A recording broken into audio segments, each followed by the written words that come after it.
the person who was the program director of Garden for the Environment was going on a maternity leave, and they asked me to apply if I was interested in applying to do her job while she was gone for 6 months, and that was 10 years ago.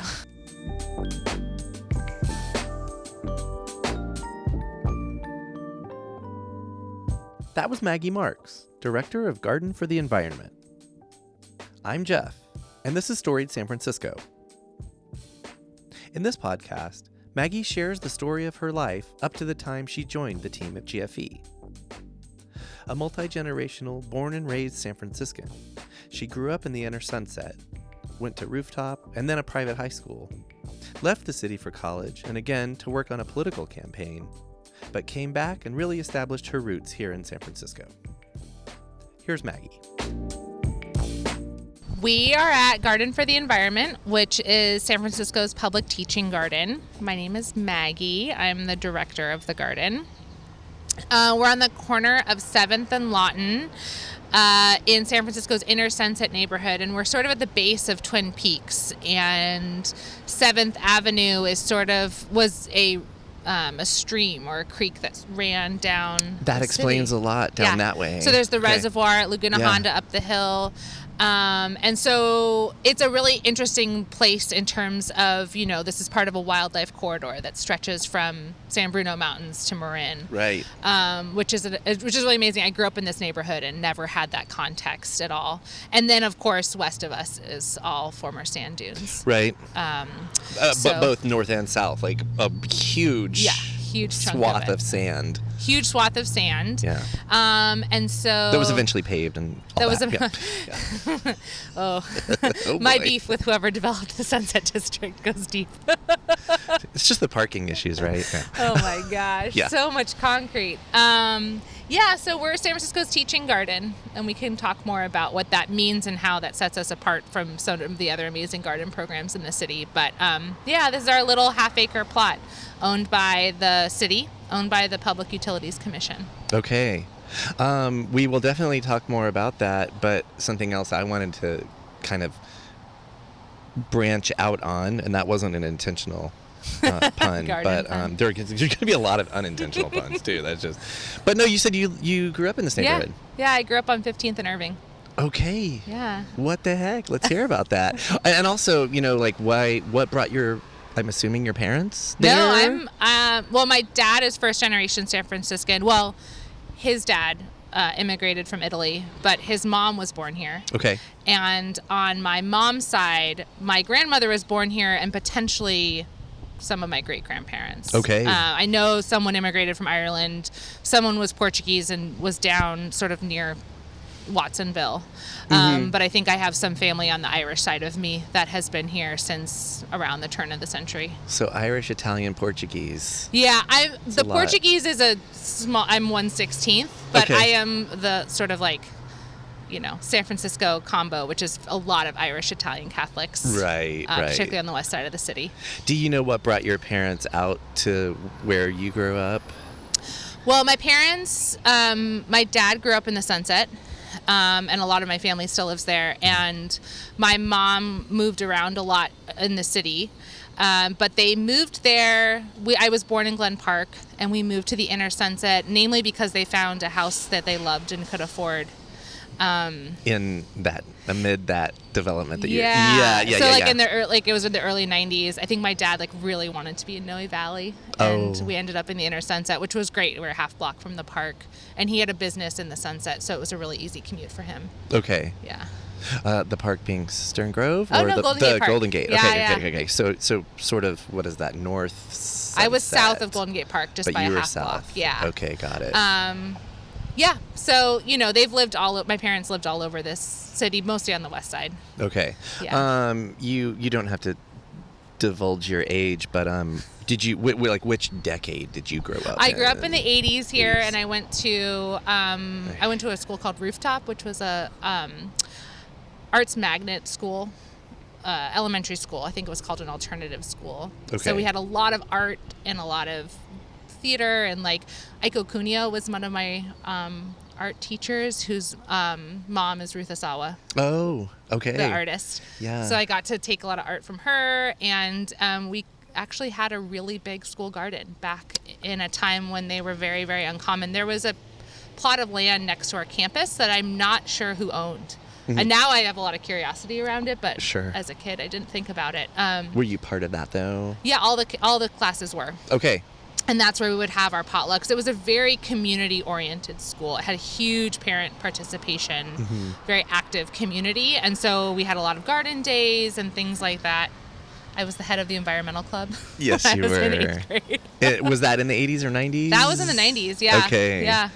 I think we're roughly the same age. Like, I remember, I'm from suburban Fort Worth, Texas, but, like, I remember the world was really starting, or at least our younger generation was starting to get more and more aware of stuff. Like, we had a green club, and we recycled. Yeah, yeah. So which generation before you, people thought you were a witch? They had that, like, redemption value on bottles, but it was all about money. Yeah, it wasn't. Yeah, for sure. And also, I mean, I think it's actually a really wonderful tie-in to GFE, which is that I was in elementary school during the last major California drought of 1990-ish. Okay. It started about the late 80s, and so it was all about, don't flush your toilets if you don't have to, take shorter showers. There was so much drought education, which is actually how GFE was founded, as a way to continue, like, teaching people how to garden without a lot of water at a time, you know, when what was considered beautiful was like lawns and like very lush spaces that of the East Coast, of which we are not. So, yeah, I feel like there was a lot more awareness. I actually, when I was in 8th grade as the head of my environmental club, I went with, like, I think some parents from the school to Alice Waters' program, the Edible Schoolyard in Berkeley, and I think it was, like, right when it was founded, because this would have been mid-90s. I think I was the only kid there. I think it was all adults, but it was very, very new. This was not, like, something that was very common at all. It must have been right after she started the Edible Schoolyard, because I don't think the organization has been around. Yeah. That long. I mean, obviously you didn't know the contrast at the time, but I'm just thinking, you know, not every elementary school, like schools at all levels, not every school has arts, music, theater, gardening. Did you know that this was special? Seems like you were drawn to it. I definitely knew it was special. I went to my first 2 years at a Catholic school downtown that certainly didn't have that. I also, like, my parents went to Catholic schools. A lot of family of mine went to Catholic schools. I grew up, you know, I learned how to ride my bike at the Catholic school down the corner. Right. And I definitely remember just a lot of pavement. Yeah. And so... Also part of the problem, but yeah. Yeah. And so just, like, not to call them out, like, there's a lot of great green schoolyards at Catholic schools now, but just more that I did know that it wasn't. I think I knew that I went to a school that was very special. And our teachers certainly went out of their way to tell us that, and it wasn't always a compliment, because we were all a little, like, well taken care of. Right. But no, I definitely knew it was a unique situation, and I really loved it. So, in or out of school, besides gardening, what kind of things were you into as, let's say, a teenager in San Francisco, which would be the 90s now, right? 90s. Yeah. I was really into this is so embarrassing. Really into playing dress up. Yeah. Yeah. Okay. Creating little worlds with my friends. And I've watched Pen 15. I know about this. I haven't seen it yet. I haven't seen it, namely because I think it might almost be embarrassing that they read my diary. Too close to home, yeah. Yeah, and, like, a lot of performing. I loved, like, make-believe forts, that kind of stuff. I loved to read. I was, like, a big, voracious reader. Yeah. Was your house the kind that had a lot of books? Is that, like, did your parents kind of foster that stuff in you? Oh, definitely. And, like, my mom had, like, her old books. I remember reading some of those, but also I lived right by the library, and I would just go and get stacks of books. Yeah. I was very into, like, young adult chapter books and things like that. So I like to read a lot. Yeah, and also, like, just living in the city. Once I got older, especially, I could, get around pretty easily on the buses and things like that. What kinds of things were you doing around town? Oh, my gosh. What was I doing? I have no idea. Just, like, pick something. Yeah, I don't know. Like, in high school, I had a friend who lived way on the other side of town from me, like off Polk Street, and that was super fun to like go into, I guess, Russian Hill. Okay. Which was really different. Growing up, we used to go down to North Beach a fair amount as a family because, I think my dad felt a lot of connection there, and that's still one of my favorite neighborhoods in the city. I'm going there later today, actually. Gosh. I think it's so great. My dad played on a softball team when I was little for like 40 years, and so we'd go watch him play games and get burritos and sit in the park and watch him play baseball. Yes. It's funny because I grew up here, and so to me it was such an ordinary childhood. Right. Like all my friends grew up here, but also both my parents grew up here. Right. So to me it was like very ordinary, Just home. Yeah, we went to like family, there was always someone having a first communion, a baptism, a confirmation. There's a lot of things like that. So yeah. And then meals afterwards? Oh my gosh, of course. With cold cut platters. Name drop some restaurants. Well, my my family owned a butcher shop called Guerra Meats, and so they catered. Your family is Guerra? Yeah. Yep. Oh, my mind is blown. I didn't know this before we started recording. I love Guerra. Yeah. Sorry. We'll talk about that more. Yeah, you should interview them. Yes, there's a lot please. Thank you. of rich, meaty material there. But okay. Yeah, so, good big, pun. yeah, Good thank you. So, like, always lots of cold cut platters from there. Yeah, but what restaurants were y'all going to? Or did you eat out much? We didn't eat out that much. Okay, fair enough. We definitely would go to the Mission to get burritos. La Cumbre was our spot on Valencia. Remember when they put Doritos in there? No. In the burritos? It was like early 2000s. Really? Yeah. Oh, I don't think I went there then. We also used to go to Goat Hill Pizza in Potrero Hill a lot. And I'm trying to think what else. Marnie Thai was our family spot. Okay. The original out on Irving, and then they opened one on 9th, even closer to where I grew up. So that was like always where we went out if we got takeout. There was also a spot, and I can't remember the name of it now, that was on 9th. That was a Mexican restaurant that closed. And so we just used to over do that. here? Yeah, it was a long time ago. Okay. Then there was also Front Room Pizza on 9th. And so our family, on Friday nights, we'd go get pizza at Front Room Pizza, get a root beer with your pepperoni pizza. Oh, but then we'd God. have to run home in time for TGIF. Right. Yeah. Yeah, no So, DVRs back then. No. Yeah, so you'd be home by 8. Yeah. So it was like running down Irving Street in the fog to make sure. Full of pizza and root beer. Full of pizza and root beer. That's so fun. Because I couldn't miss it. Right. Yeah.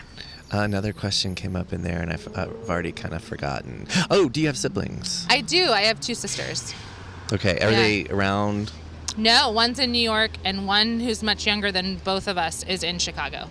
Okay. So in I guess relative to your sisters, you have stayed around. I have stayed around. I went away for college, and I traveled a lot in my 20s. Let's dig into that real fast. Yeah. Because with folks who are born and raised, I'm always like, if you're still here, it's like, was there ever a question of leaving? Oh. Did you leave?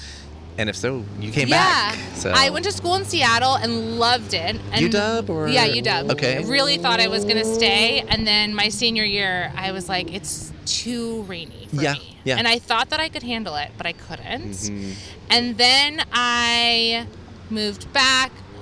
I always would work at the butcher shop between jobs. Okay. I was really into social justice work. So I was like interning at Global Exchange and like fighting CAFTA, the Central American Free Trade Agreement, for a while. And then... Can I ask quickly, just as a detour or whatever, it is or was your family's business, like, did they do sustainable,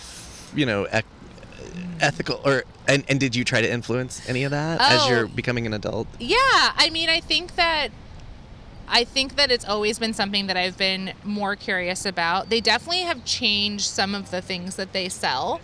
A lot of what they sell is really driven by what people are interested in or will buy. Right. So they definitely started carrying some more grass-fed things. And yeah, that was like, I was always the squeaky social justice kid in the family, of the larger family, I feel like. Yeah.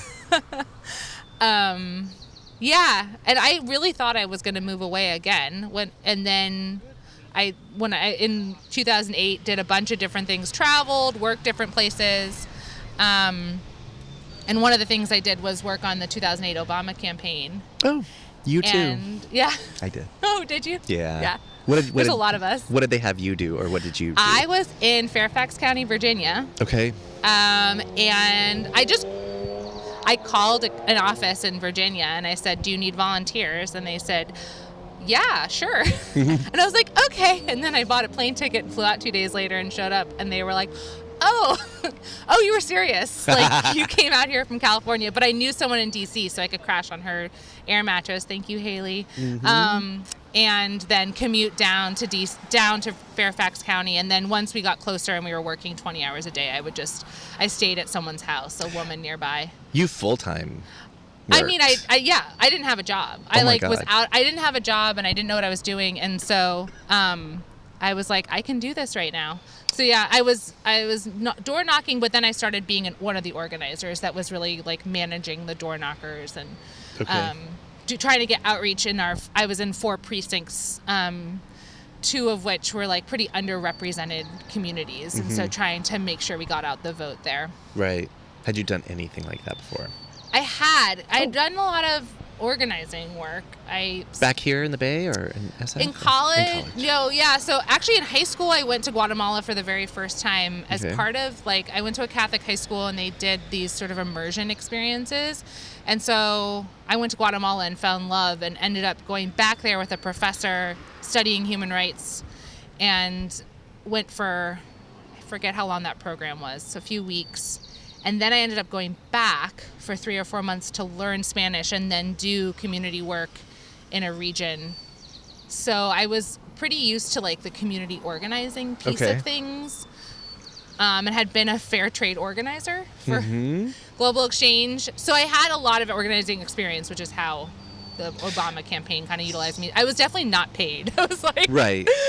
There was a whole bunch of us that were just like sleeping on people's couches. And so by the time, I'm not going to say their name, but the vice presidential candidate sort of denigrated community organizers, you're like, it's personal now. Yeah. Because that was total bullshit. Yeah. But anyway, so you went to DC. And then I thought I was like ready to leave San Francisco and do something new. I had like grown up here. I felt also because like my whole family had grown up here. I really just kind of wanted to do something different. And then there was a financial crisis. Yes, there was. I don't know if you remember. Yes. And so I was like, and it felt to me like everybody I knew had worked on the campaign and now no one had a job. Right. Or was trying to get a job with the administration, which I was in no place to do. Yeah. Super happy about his election, and then you're like, sure. Well, now what? And also, right. I had sort of taken the year off before to figure out what was next. I hadn't figured it out. That's okay. Yeah. So I ended up staying here, doing a bunch of different things. I worked at the farmer's market. I worked for my dad and my family, and then it was one of those situations where I fell into the most amazing living situation in Bernal Heights. Okay. And then I met my husband, who was also from San Francisco. Okay. And then, it was never like, I didn't have the desire to leave anymore. Yeah. I really, really liked staying here. If I may, getting a spot in Bernal Hill should do that to someone. It's the best. One of my most prized. Like, I've never lived there, but I'm like, if I could. It was the best. I had this amazing cohabitation living situation with people I met them on Craigslist, and it was like just the most incredible alignment. Right. And then I just loved the neighborhood, and and then I ended up getting a job at an organization called Urban Sprouts, which did, at the time they did a lot of school garden education. Now they sort of use gardening as a tool to build community. And so I got that job, and that kept me in San Francisco. And then through them, I met this garden. Okay. Yeah. So can you explain that a little bit more? Yeah. But through them, did you know about the place being so close? Yeah. Well, I grew up in this neighborhood, so I actually remember when it was built. Oh. And it's funny, my husband came on field trips here when he was a kid. Yes. Which was really great. Awesome. I found that out years later.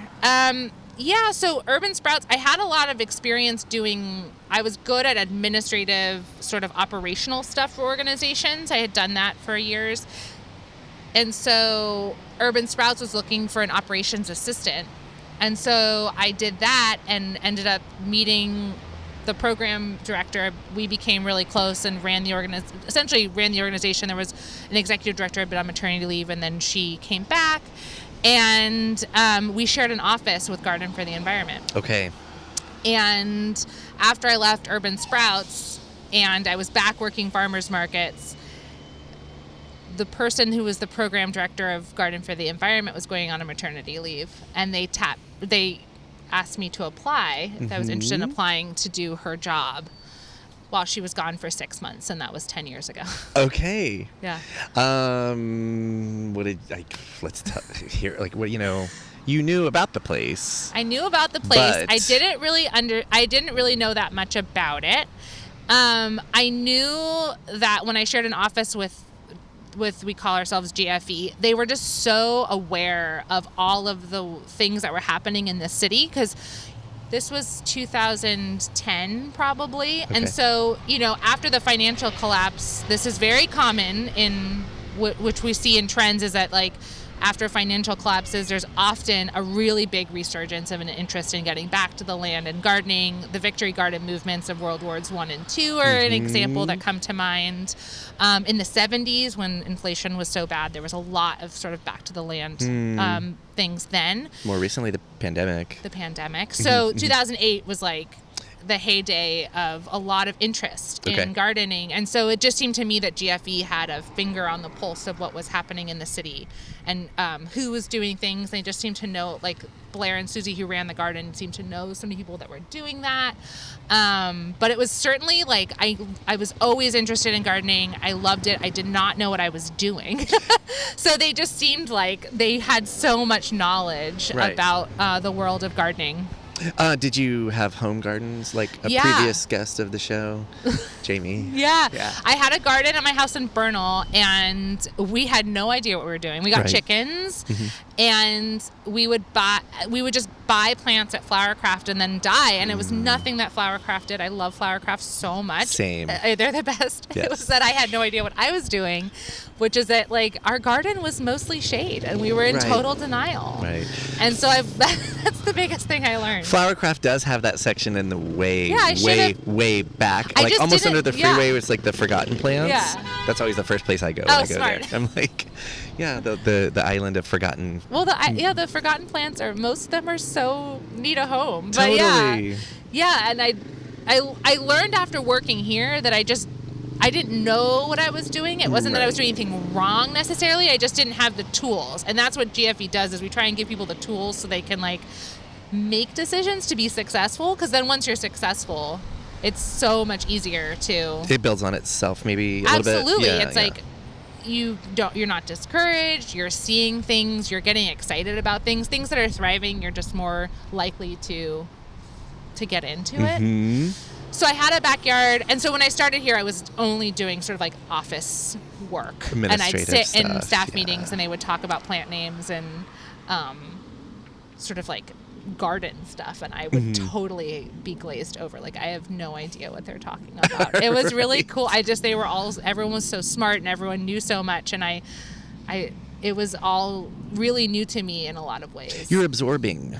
You're sponging. Yeah. Which is what I like to tell students, is like, you can learn how to garden, and I'm literal proof of it, because I did not know what I was doing really before I came here, other than having an interest, which is honestly probably the most important thing about gardening. That was Maggie Marks. On the next episode of Storied San Francisco, Maggie tells us all about her time at Garden for the Environment. Part 2 drops this Thursday, wherever you listen to podcasts.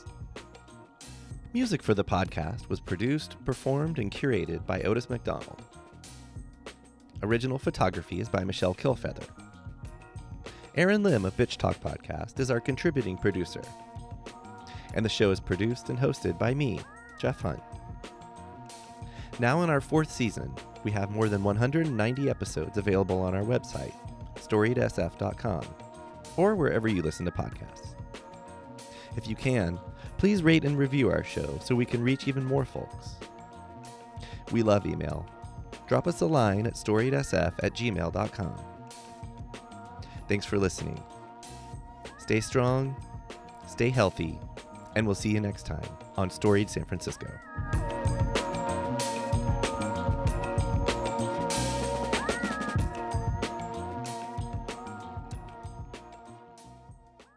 This podcast is a proud member of the BFF.FM podcast network. Learn more at podcast.bff.fm. BFF.FM, best frequencies forever.